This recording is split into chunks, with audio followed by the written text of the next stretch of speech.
अगली टॉपिक पे बढ़ते हैं। तो नेक्स्ट टॉपिक जो हमारी है वो थी ऑस्मोटिक प्रेशर। ध्यान से सुनिएगा, जैसे हमारे पास कोई भी एक सोल्यूशन ले लीजिए, तो सोल्यूशन हमारे कितने कैटेगरी के हो सकते हैं? 3 कैटेगरी के, on the basis of osmotic pressure. एक हाइपरटोनिक, एक हाइपोटोनिक और एक आइसोटोनिक। हाइपर का मतलब होता है जिसका ऑस्मोटिक प्रेशर ज्यादा होता है, उसे हाइपरटोनिक बोलते हैं। हाइपोटोनिक मतलब जिसका ऑस्मोटिक प्रेशर कम होता है, और आइसोटोनिक का मतलब जब दोनों का ऑस्मोटिक प्रेशर बराबर हो जाए। अब क्वेश्चन ये बनता है ऑस्मोसिस होती क्या है? देखिए, जैसे हम क्या कर रहे हैं कि हमारे पास कोई भी एक चीज है, हम ब्लड सेल ले लिए या कुछ भी ऐसा, अंगूर ले लीजिए। अंगूर को लेने के बाद अगर आप उस अंगूर को ब्राइन के अंदर डाल देते हैं, ब्राइन किसे बोलते हैं? ब्राइन बोलते हैं NaCl और H2O के मिक्सचर को बोलते हैं। तो अगर वाटर और NaCl इन दोनों को एक साथ मिला दें तो बनने वाले कंपोनेंट को क्या बोला जाता है? ब्राइन बोला जाता है। अब अगर मैं ब्राइन की बात कर लूं और ब्राइन के अंदर अंगूर को डाल दूं तो अंगूर क्या होगा? श्रिंक कर जाएगा। अंगूर क्या हो जाएगा? श्रिंक कर जाएगा। क्यों श्रिंक कर गया अंगूर? क्योंकि जो वाटर लेके रख रहे हैं, जो ब्राइन का सोल्यूशन ले रहे हैं, वो कंसंट्रेटेड होगा और उसके अंदर जो अंगूर के अंदर जो लिक्विड है वो डाइल्यूट होगा। तो होगा क्या? अंगूर से कंटेंट निकल के कहां पे चले जाएंगे? ब्राइन के अंदर, यानी वो NaCl के जो सोल्यूशन है उसके अंदर जाएंगे, तो अंगूर जो होगा वो श्रिंक कर जाएगा। इसका मतलब यहां पर भी ऑस्मोसिस हो रही है, लेकिन ऑस्मोसिस में जो सॉल्वेंट पार्टिकल है वो अंगूर से निकल के कहां पर जा रहे हैं? मतलब ब्राइन में, NaCl के घोल में। हम लोग सोप सोल्यूशन में यानी पानी के अंदर जब ज्यादा देर तक काम करते हैं, जहां पे सोप वगैरह यानी डिटर्जेंट में जैसे कपड़े धुल रहे हैं, तो कपड़े धुल रहे हैं तो हमारी जो उंगलियां होती है ये श्रिंक कर जाती हैं। क्यों होता है? क्योंकि जो डिटर्जेंट का जो सोल्यूशन बन रहा है वो कंसंट्रेटेड सोल्यूशन है। हमारी स्किन क्या हो गई? उसके स्किन के अंदर जो लिक्विड है वो डाइल्यूट हो जाएगा, तो स्किन से लिक्विड निकल के उस सोप सोल्यूशन में जाएंगे। स्किन क्या कर जाएगी? श्रिंक कर जाएगी। समुद्र में चले जाओ नहाने के लिए, मैरीन वाटर, वो कंसंट्रेटेड होगा, आपका डाइल्यूट होगा, ज्यादा देर तक उसके अंदर रहेंगे, वाटर निकल के उसके अंदर जाएंगे तो फिर से श्रिंक कर जाएंगी। तो सीधा सा कॉन्सेप्ट ये कह रहा है कि अगर आपने किसी भी चीज को एक्वस सोल्यूशन के अंदर ऐड किया और अगर एक्वस सोल्यूशन का कंसंट्रेशन ज्यादा है और उसका कंसंट्रेशन कम है, तो जिसका कम है वहां से सॉल्वेंट निकलेगा और जिसका कंसंट्रेशन ज्यादा है उसमें वो सॉल्वेंट चला जाएगा। इस सॉल्वेंट के लोअर कंसंट्रेशन से हायर कंसंट्रेशन में फ्लो करने की ability through semi permeable membrane क्या कहलाती है? ऑस्मोसिस कहलाती है।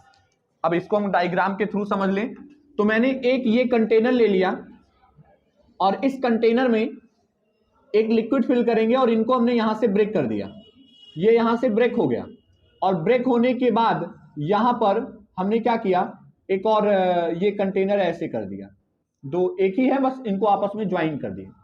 अब इनके अंदर भी हमने लिक्विड लेके रखा है, कोई लिक्विड लेके रखा है और इसके अंदर भी हमने लिक्विड लेके रखा है। तो स्टार्टिंग में दोनों हमने नॉर्मल लिक्विड लिए थे, एकदम नॉर्मल लिक्विड लिए थे दोनों में। अब हमने क्या किया? इस लिक्विड के अंदर जब हमने वाटर ऐड करना, सॉल्वेंट मतलब सोल्यूट ऐड किया, तो एक का कंसंट्रेशन बढ़ने लगा। जैसे जैसे इसका कंसंट्रेशन बढ़ेगा आप देखेंगे कि इधर से वाटर निकल के इधर आना शुरू हो जाएगा और इसका लेवल ऊपर जाएगा और इसका लेवल क्या हो जाएगा? नीचे जाएगा। लेकिन ध्यान रहे यहां पर हमने फ्री मूवमेंट नहीं लगा के रखा है, एक मेम्ब्रेन लगा के रखा है, partial membrane, semi permeable membrane. इसे हम बोलते हैं SPM, सेमी परमिएबल मेम्ब्रेन। तो अगर ये कंसंट्रेटेड सोल्यूशन है, ये कैसा है? कंसंट्रेटेड सोल्यूशन है। ये कैसा सोल्यूशन है? डाइल्यूट सोल्यूशन है। तो अगर ये डाइल्यूट है और ये कंसंट्रेटेड है तो जो सॉल्वेंट होगा, यानी इसे हम बोल रहे हैं फ्लो ऑफ क्या? Flow of solvent. इसका मतलब सॉल्वेंट का फ्लो कहां से कहां हो रहा है भाई? डाइल्यूट सोल्यूशन से कंसंट्रेटेड सोल्यूशन की तरफ हो रहा है थ्रू सेमी परमिएबल मेम्ब्रेन। दो इस प्रोसेस को बोलेंगे osmosis. The process of flow of solvent from dilute solution to concentrated solution through semi permeable membrane is called osmosis। और अगर मैं यही सेमी परमिएबल मेम्ब्रेन हटा दूं तो जो ऑस्मोसिस बोल रहे हैं हम उसकी जगह डिफ्यूजन बोलेंगे। फ्लो ऑफ, अब यहां पे सॉल्वेंट फ्लो नहीं करेगा, ये भी ध्यान देना है। अगर हमने डिफ्यूजन किया तो सॉल्वेंट और सोल्यूट दोनों का फ्लो होता है, लेकिन जब हम ऑस्मोसिस करते हैं तो सिर्फ सॉल्वेंट फ्लो होता है, सोल्यूट का फ्लो नहीं होता है। इसमें कोई दिक्कत है? इसमें कोई दिक्कत तो नहीं है, तो ये ध्यान रखेंगे। अब याद रखिएगा, अगर ब्लड सेल्स को, ये ध्यान रखना, मैंने अपनी फिंगर उंगलियों को बताया था क्या थे, ब्लड सेल ही तो हैं, सेल से बना है और सब जगह ब्लड है तो ब्लड सेल हो गया। अगर ब्लड सेल को एक NaCl के सोल्यूशन में रख देंगे हमारा ब्लड सेल क्या हो जाएगा, श्रिंक कर जाएगा। अगर उसी ब्लड सेल को एक डाइल्यूट सोल्यूशन यानी वाटर के अंदर नॉर्मल ऐड कर दें तो स्वेल कर जाएगा, और अगर उसी को बराबर कंसंट्रेशन में रखा जाए तो उस पर कोई फर्क नहीं पड़ेगा। इसका क्वेश्चन कई बार बोर्ड एग्जाम में पूछा है। ब्लड सेल का आइसोटोनिक, हाइपरटोनिक में, ब्लड सेल को हाइपरटोनिक में और ब्लड सेल को आइसोटोनिक में, मतलब जितना कंसंट्रेशन इसका है उतने ही कंसंट्रेटेड सोल्यूशन में डाल रहे हो तो आइसोटोनिक, जितना कंसंट्रेशन इसका है उससे कम कंसंट्रेटेड में डाल रहे हो तो इसका मतलब हाइपरटोनिक, और जितना इसका है उससे ज्यादा वाले में डालोगे तो हाइपर। ब्लड सेल को इससे ज्यादा कंसंट्रेटेड सोल्यूशन में डालोगे तो इसका मतलब हम हाइपरटोनिक सोल्यूशन में डाल रहे हैं। ब्लड सेल को इसके कंसंट्रेशन से कम कंसंट्रेटेड सोल्यूशन में डालोगे तो हाइपोटोनिक में डाल रहे हैं, और ऐसे सोल्यूशन में डालो जितना कंसंट्रेशन इसका है उतना ही उसका भी हो, इसका मतलब आइसोटोनिक सोल्यूशन में डाल रहे हैं। तो हमारे पास 3 कैटेगरी के सोल्यूशन बनते हैं, हाइपर, हाइपो और आइसोटोनिक। अब बताओ, अगर यहां से सॉल्वेंट यहां जा रहा है तो जिधर जा रहा है इसका मतलब ये हाइपरटोनिक हो गया, और जिधर से जा रहा है वो क्या हो गया, हाइपोटोनिक। अब हम क्या करना है, हम नहीं चाहते कि ये सॉल्वेंट इधर से इधर जाए, हम नहीं चाहते हमारा सॉल्वेंट डाइल्यूट सॉल्यूशन से कंसंट्रेटेड सॉल्यूशन की तरफ मूव करे। हम चाहते हैं हमारा सॉल्यूशन जहां पर भी है वहीं पर रहे, मूव ना करे। इसके लिए हमें क्या करना पड़ेगा, इसके लिए हमें प्रेशर अप्लाई करना होगा। क्या लगाना होगा, प्रेशर। कहां पे लगाएंगे, इसी लिक्विड के सरफेस पे लगाएंगे। तो इस लिक्विड के सरफेस पे जब आप प्रेशर लगाएंगे तो इधर मेम्ब्रेन के ऊपर प्रेशर बढ़ेगा, क्योंकि जब आप प्रेशर बढ़ाओगे तो वाटर इधर जाना चाहेगा, लेकिन ये इसको रोकेगा। कौन रोकेगा, मेम्ब्रेन।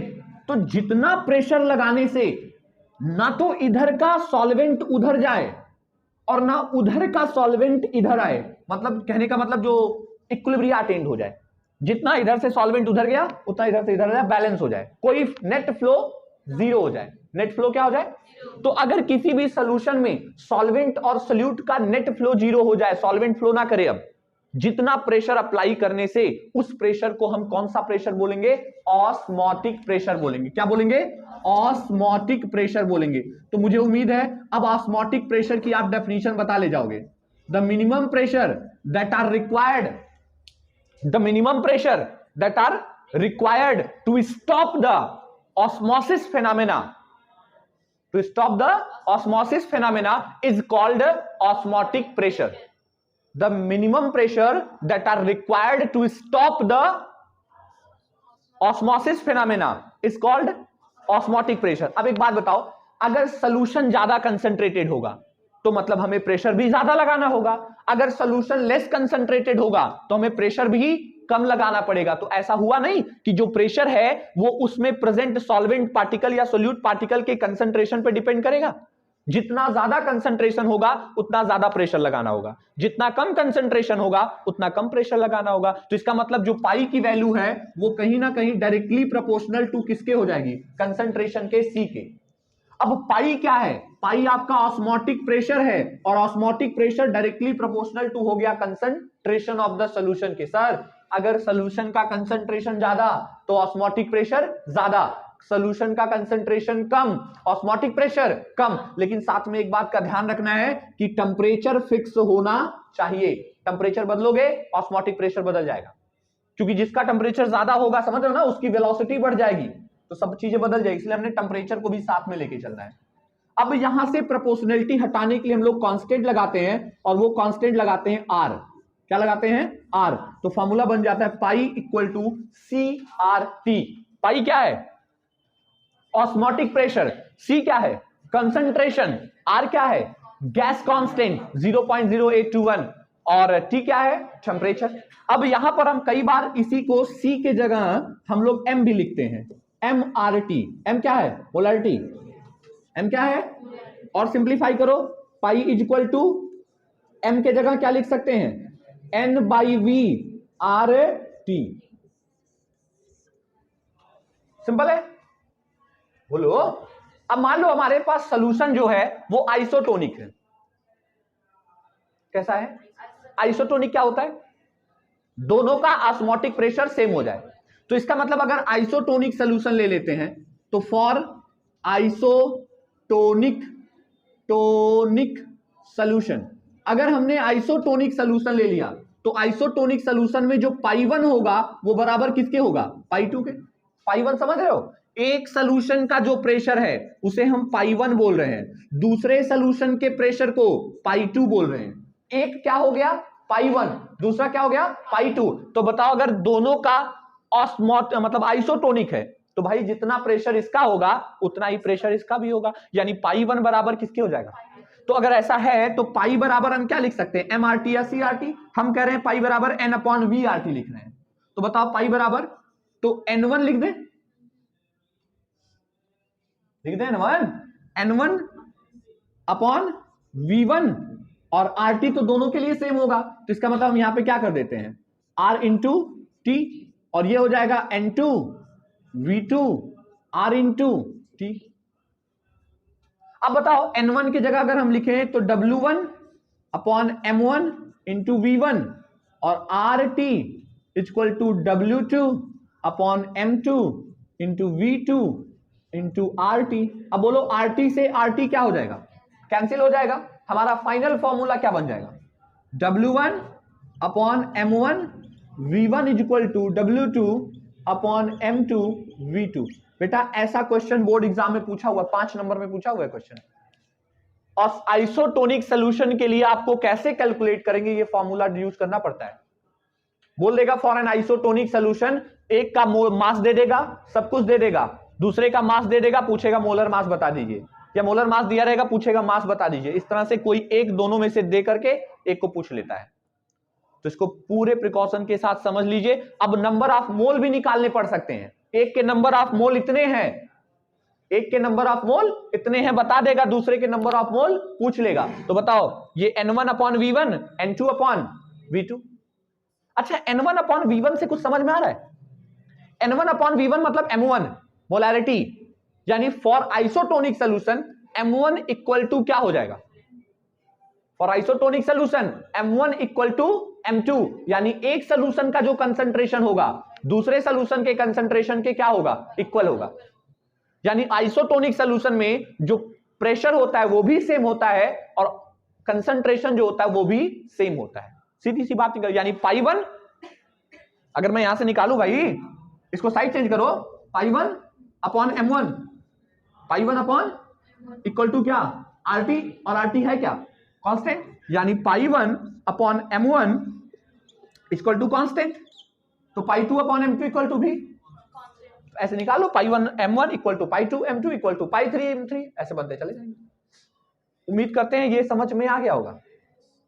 बोलो भाई किसी को कोई दिक्कत? और ऑस्मोटिक प्रेशर की यूनिट क्या हो जाएगी, बार, पास्कल, ATM, डिपेंड करता है किस में दिया हुआ प्रेशर। तो जिस तरह में दिया होगा वो हम यूज करके इसको कैलकुलेट कर लेंगे ऑस्मोटिक प्रेशर। अब ऑस्मोटिक प्रेशर के बाद ये खत्म हो गया, इतना ही है इस पे। ये हाँ एक लास्ट टॉपिक हमें इस चैप्टर में पढ़ने हैं। ये जितने फॉर्मूले हमने पढ़े, जितने भी हमने पढ़े, कौन कौन से पढ़े, relative lowering in vapour pressure, elevation in, depression in and osmotic pressure, ये सब के सब नॉन इलेक्ट्रोलाइट के लिए सही होंगे। लेकिन जैसे ही हम बात किसकी करेंगे, इलेक्ट्रोलाइट की, ये फार्मूले गलत हो जाएंगे। अब क्वेश्चन ये बनता है कि क्यों इलेक्ट्रोलाइट के लिए गलत हो जाएंगे। इलेक्ट्रोलाइट के लिए गलत इसलिए हो जाएंगे क्योंकि इलेक्ट्रोलाइट को जब आप वाटर के अंदर ऐड करेंगे तो उसमें जाने के बाद वो टूट जाएगा। कहां, वाटर के अंदर ऐड करने के बाद वो डिसोसिएट हो जाएगा आयंस में। किसमें डिसोसिएट होगा, आयंस में। अब बताओ हम क्या पढ़ रहे हैं, कोलिगेटिव प्रॉपर्टी, जो किस पे डिपेंड करती है, आयंस पे। हम ऐड कर रहे हैं 1 मोल, अंदर जाके बन जा रहे हैं 4 मोल।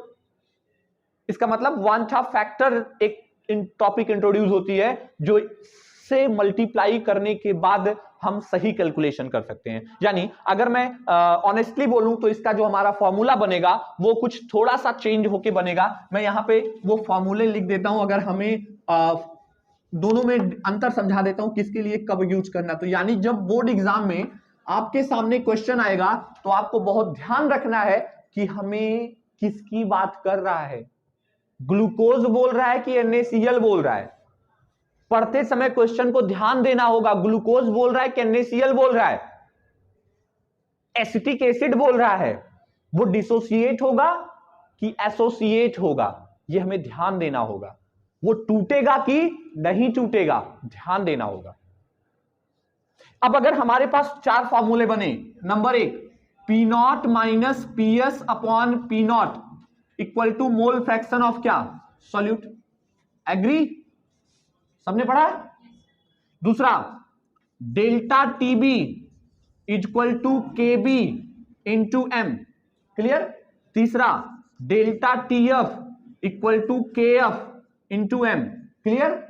चौथा पाई इक्वल टू MRT। ये तो तब आप अप्लाई करोगे जब हमारा नॉन इलेक्ट्रोलाइट होगा। अब हम करते क्या है, अगर इलेक्ट्रोलाइट है यानी फॉर इलेक्ट्रोलाइट, अगर हमारे पास इलेक्ट्रोलाइट है तो क्या करेंगे, इलेक्ट्रोलाइट होगा तो हम बोलेंगे P0 minus PS upon P0 equal to I into mole fraction of what, solute. या हम बोल सकते हैं क्या, delta TB equal to KB into M, लेकिन साथ में मल्टीप्लाई बाई I, या delta TF equal to I into KF into M, and last one pi equal to I into CRT। तो ये 4 फॉर्मूले सब वही है, क्या बदल गया, I आ गया। I क्या है, वांट ऑफ फैक्टर, यानी इस वांट ऑफ फैक्टर से अगर मल्टी, तो हम एक काम करें ना, हम पूरा वांट ऑफ फैक्टर लेके चले, फॉर्मूला हमेशा जब याद करें तो हम वांट ऑफ फैक्टर के साथ लर्न करें, सो दैट जब हम न्यूमेरिकल लगाने बैठे तो हमारा जब हम फॉर्मूला लिखे हैं कि डेल्टा TB बराबर KB इंटू M नहीं होता, डेल्टा TB बराबर I into KB into M होता है। तो जैसे ही हमें I सामने आएगा हमारे दिमाग की बत्ती ऑटोमेटिक जल जाएगी कि I है क्या, तब समझ में आएगा I तो वांट ऑफ फैक्टर है, तो हम ऑटोमेटिक वांट ऑफ फैक्टर की वैल्यू पुट करेंगे। तब हम देखेंगे हमारा जो सोल्यूट है वो इलेक्ट्रोलाइट है या नॉन इलेक्ट्रोलाइट, अपने आप। और अगर हम ये फॉर्मूला याद करके चलेंगे, मे भी एग्जाम में याद है ना आए कि आई है कि नहीं, हमें तो सिंपल याद आया, तो डेल्टा TB बराबर के फटाफट वैल्यू पुट किए, सॉल्व कर दिए, और सब करने के बाद एट द एंड 0 नंबर मिल जाएगा। रीजन, स्टार्टिंग में आपका फॉर्मूला ही गलत हो गया। हम जब न्यूमेरिकल लगाते हैं तो हमें स्टेप मार्किंग होती है, स्टेप मार्किंग का मतलब पहले फॉर्मूला हमने स्टार्टिंग ही गलत कर दी, डेल्टा TB बराबर KB इंटू M, जबकि वो फॉर नॉन इलेक्ट्रोलाइट के लिए हमें I लगाना पड़ेगा। तो इसलिए हम बेटर समझ रहे हैं कि हम हर बार I लगाएं। अब मैं बताता हूं किसके लिए I कैसे बदलती है, I की वैल्यू निकालनी कैसे होती है। इतना सबको क्लियर हो गया। तो अगली वही टॉपिक कर लीजिए कि वांट ऑफ फैक्टर है। अब देखिए वांट ऑफ फैक्टर कैसे हम कैलकुलेट करेंगे, ध्यान से समझिए। ये इस चैप्टर की लास्ट टॉपिक है, इसके बाद पूरा सोल्यूशन आपका कंप्लीट हो जा रहा है, ठीक है। अब देखो want of factor, want of ने एक फैक्टर इंट्रोड्यूस किया कि जैसे हमारे पास जब सोल्यूशन के अंदर कोई भी चीज हम ऐड करते हैं तो वो या तो एसोसिएट होगी और या तो डिसोसिएट होगी। तो उसके एसोसिएशन या डिसोसिएशन के बिहाफ पे वांट ऑफ ने एक फार्मूला ऑर्गेनाइज किया। क्या बताया, समझिए। वांट ऑफ ने कहा कि नंबर I बराबर होता है number of particle after association और डिसोसिएशन। तो एसोसिएशन या डिसोसिएशन के बाद जितने पार्टिकल बनते हैं उन्हें लिखना है, और upon number of particle added in the solution. तो आपने सॉल्यूशन के अंदर कितने पार्टिकल ऐड किए ये, और सॉल्यूशन के अंदर ऐड करने के बाद वो कितना हो गया, वो इसी का ratio want of factor I बोला जाता है। अब जैसे मान लीजिए एग्जांपल के लिए एग्जाम्पल के लिए हमने 1 मोल NaCl ऐड किया, बोलो 1 मोल क्या ऐड किया? NaCl। तो 1 मोल NaCl ऐड किया तो I बराबर, बताओ NaCl वाटर के अंदर जाके कितने बन जाएंगे? 2, एक Na+ और एक Cl। तो इसका मतलब सोल्यूशन के अंदर तो बन गए 2, ऐड कितना किया? 1। इसका मतलब I बराबर क्या आ गया? 2। I बराबर क्या आ गया? 2। दूसरा एग्जांपल ले लो, हमने दूसरा एग्जांपल ले लेते हैं, K2SO4 ले लेते हैं, K2SO4। अब बताओ K2SO4 जब जाएगा तो क्या बनाएगा? 2K positive plus SO4 die negative, यानी सोल्यूशन के अंदर कितने हो गए? 3। हमने ऐड कितने किए? 1। तो इसका मतलब I बराबर हो जाएगा 3/1 = 3। कुछ समझ में आ रहा है? I की वैल्यू कितनी हो गई? 3। हम एसिटिक एसिड ले लेते हैं, इन दोनों में डिसोसिएशन हुआ था, क्या हुआ था? अब एसोसिएशन समझ लो, हम एसिटिक एसिड ले लेते हैं, तो हमने एसिटिक एसिड के कितने लिए? 2। अंदर जाके बताया था ना एसोसिएशन हो जाता है, COOH का क्या बन गया? ट्वाइस। तो यहां पर हमने ऐड किए 2, वहां जाके कितना हो गया? 1। इसका मतलब I बराबर 1/2 यानी 0.5। समझो यहां पे, फॉर डिसोसिएशन अगर आपका डिसोसिएशन हो रहा है तो जो I की वैल्यू होगी वो हर हाल में 1 से क्या आएगी? बड़ी। अगर एसोसिएशन होता है, फॉर एसोसिएशन, तो जो I की वैल्यू आएगी वो 1 से छोटी होगी। और फॉर कुछ भी अगर नहीं होता है, फॉर नॉन इलेक्ट्रोलाइट, ऐसे बोल दो, फॉर नॉन इलेक्ट्रोलाइट, अगर हमने नॉन इलेक्ट्रोलाइट ले लिया तो I बराबर क्या हो जाएगा? 1। नॉन इलेक्ट्रोलाइट का मतलब क्या निकल गया? ना तो एसोसिएशन होगा ना तो डिसोसिएशन, तो I बराबर क्या हो जाएगा? 1। एसोसिएशन होगा तो I की वैल्यू लेस देन 1, डिसोसिएशन हुआ तो ग्रेटर देन 1। तुम्हें सिर्फ इतना ध्यान देना। अच्छा, अब तुम कहोगे सर मान लो इसके बजाय, तो बेटा बिंदास रहो, अगर एग्जाम लेगा एसोसिएशन में एग्जाम में तो सिर्फ और सिर्फ एसिटिक एसिड का नाम लेगा और किसी का नहीं लेगा। सीधे ध्यान रखो, सिर्फ और सिर्फ एग्जाम में अगर नाम लेगा तो किसका लेगा? एसिटिक एसिड का, गारंटी है। लेकर तो ध्यान रखना, एसिटिक एसिड का वांट ऑफ फैक्टर कितना होगा? 1। NaCl का कितना होगा? 2। K2SO4 कितने आयन बन रहे हैं, बस इसमें डिसोसिएशन में कोई दिक्कत नहीं है, जितने आयन बनेंगे वही वांट ऑफ फैक्टर हो जाएगा। ग्लूकोज वांट ऑफ फैक्टर 1, टूटेगा नहीं, जितना ऐड करोगे उतना ही रहेगा। तो ज्यादातर ग्लूकोज बोलता है, तो ग्लूकोज का कितना हो जाएगा? 1। इनके 1 से ग्लूकोज क्या हो गया? नॉन इलेक्ट्रोलाइट, ना तो एसोसिएट होगा ना तो डिसोसिएट होगा। तो इस तरह से हम क्या निकाल सकते हैं? वांट ऑफ फैक्टर I निकाल सकते हैं। अब इनके बाद एक इसी में डिग्री ऑफ डिसोसिएशन भी निकालना पड़ता है, कि कोई भी अगर वीक इलेक्ट्रोलाइट है तो हम उसका डिग्री ऑफ डिसोसिएशन कैसे कैलकुलेट करेंगे। डिग्री ऑफ डिसोसिएशन को अल्फा से रिप्रेजेंट करते हैं, और अल्फा की हमें डायरेक्ट फॉर्मूला याद कर लेना है कि अल्फा का यही फॉर्मूला होता है।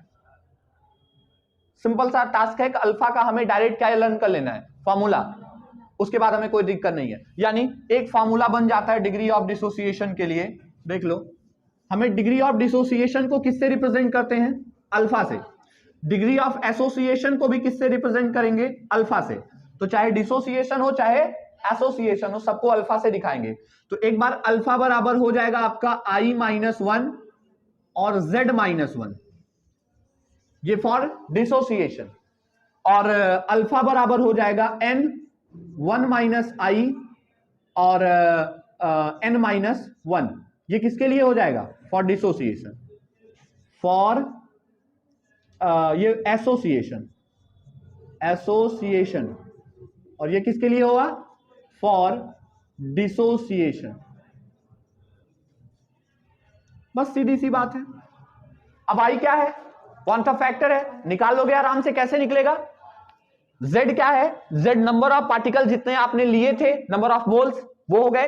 वैसे यहां भी N number of moles total हो गए। 1 आप समझ रहे हो, I समझ रहे हो, अल्फा डिग्री ऑफ डिसोसिएशन या एसोसिएशन है। बस इतने फार्मूले यूज करके आप डायरेक्टली इनके कोई भी लगा सकते हैं। तो बाय दिस वे हमारा पूरा सोल्यूशन चैप्टर कंप्लीट होता है 100% रिवीजन के साथ। ठीक है, थैंक यू।